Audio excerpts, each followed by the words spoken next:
So what's up mga bay? Ito na naman tayo sa ating panibagong vlog, no?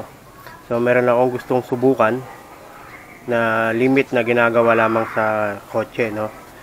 Sa mga 4 wheels yung kanilang mga shock na pag malambot na nare-remedyohan pa na nagagawa pang patigasin sa pamamagitan ng paglagay ng goma, no? So susubukan ko dito kay Sickboy sa shock niya. Yung goma mga bay, ito talaga yung nilalagay sa spring ng mga 4 wheels. So tinabas ko lang, ginupit ko lang. So para kumapit yung goma mga bay, lalagyan natin to siya ng parang kanal sa gitna, kabilaan, no? So dapat yung cut ng ano natin ng goma ay sakto lang, yung mahigpit. So kaya rin para may kanal para hindi kumalas, no? Yan. So isisiksik natin siya sa mga awang, sa mga spring na yan. So dahil sa nag-iipon pa tayo kasi yung gusto kong bilhin yung original na shock na, pero medyo pricey kaya pag-iipunan natin. So pansamantala ganito muna ang gagawin natin sa kanya. So try natin kung uubra. Yan mga bay, tatabasin ko muna yung goma. Yan.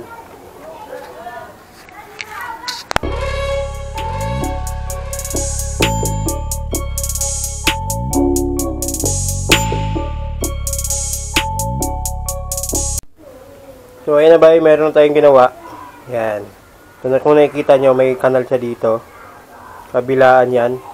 So dyan maglalak yung spring, no? Dyan yung sa kanal na ito, dito susuot yung mga spring na yun. So ito yung ginamit kong pangkanal sa kanya, kikil na bilog. So yan. So ipapasok natin to doon. Yan. Yan. DIY muna tayo mga bay. Pansamantala o pansamantagal. Ipapasok natin yan doon mamaya.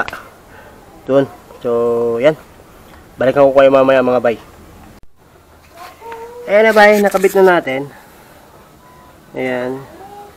So kabilaan po yan, pati sa likod yan meron din. So susubukan natin kung malambot pa ba siya o parang medyo magtitigas ng konti. Ayan.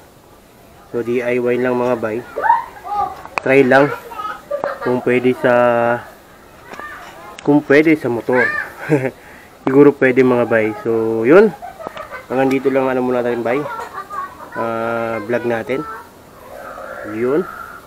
So, kita-kits sa next DIY natin dito kay Sickboy sa ating project bay.